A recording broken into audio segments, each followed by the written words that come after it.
Hey everybody, this is Frank.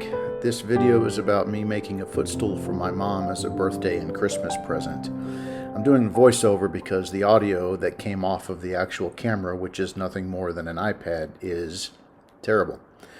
Okay, so what is this thing that I'm making? I already said it was a footstool, and you'll see the design of it as the video goes along. I'm not going to try to explain it to you here. I will tell you that the wood is butternut. It is about 1 1/16 inches thick. I got it from Rockler. I chose it because I liked the way it looked, and spoiler alert, it looks great when it has finish on it. That's about it. Let's get into the making of this project.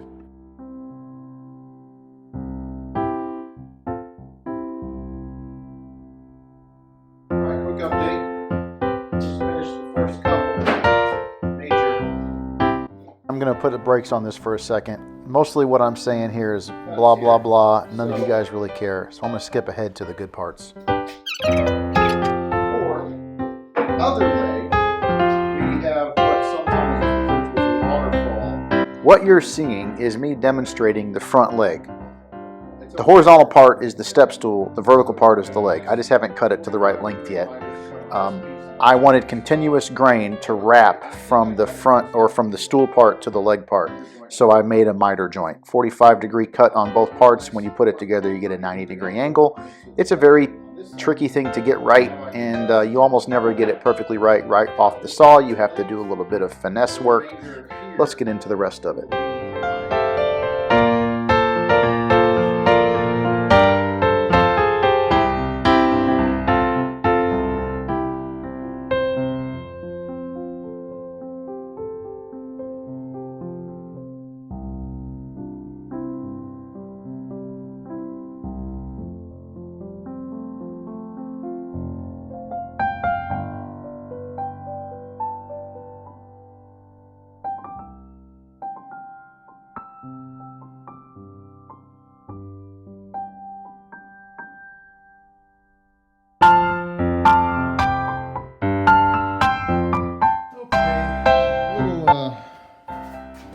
I don't know, I guess I'm going to call it a mistake, or just lack of proper planning.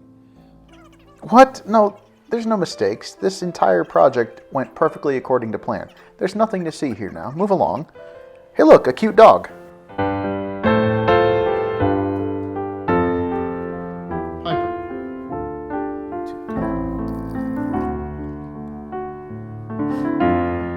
Alright, enough of this. Go play.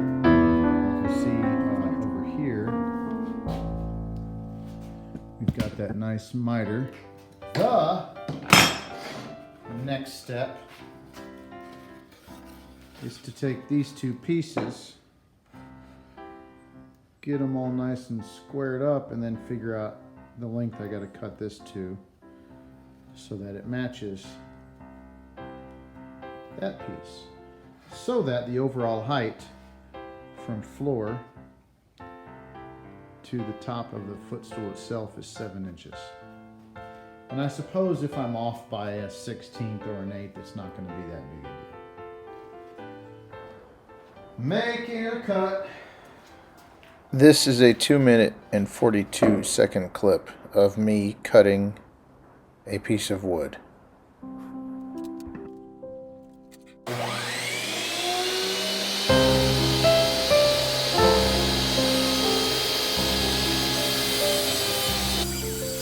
I hope I did that right.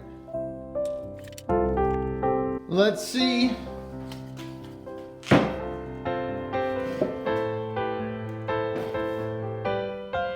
You know, I'll obviously have to fix that little gap. See? It'll work.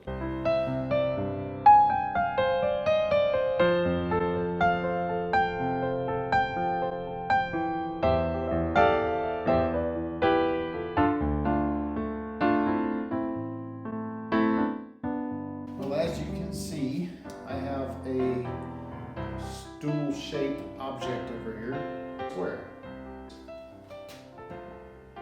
Square. Pretty square. Square. Unfortunately, when I was at Rockler buying the wood, I didn't do all of my calculations perfectly. Check that out. No big deal. This is usable for other things, but obviously this was not going to work incorporated into this project at full width. But now I got two narrower boards, which are pretty neat looking and which will be useful for something in the future. I was going to use one of these pieces here as the stretcher, but as you can see, it doesn't stretch quite far enough. So I'll find something else. This is butternut. I'll find something I got in the shop that complements the way this looks. I actually had a bunch of different pieces of wood out here. And I think I'm going to go for some contrast, so I'm going to use this piece of utility as the stretcher between the front leg and the back leg. And I will make it a through wedged mortise and tenon. And now I'm thinking, do I need to make it a vertical stretcher with a horizontally wedged tenon, or a horizontal stretcher with a vertically wedged tenon, or a vertical tenon with the vertical wedge through the tenon? You have to be careful. This is a nice thick chunk of wood, and it's nice solid hardwood, denser than this stuff, but you got to be careful when you start making pieces too small and then you apply a lot of pressure that you don't break something. We'll cross that bridge tomorrow. Also, I got a little, that's not too hard to address. I don't know if this bench is even flat enough to be a good reference. So let's take it to the table saw. And I think I know what caused it, but the fix will be addressed probably at the very last stages of the build. Yeah. It's time to go to bed. Good night.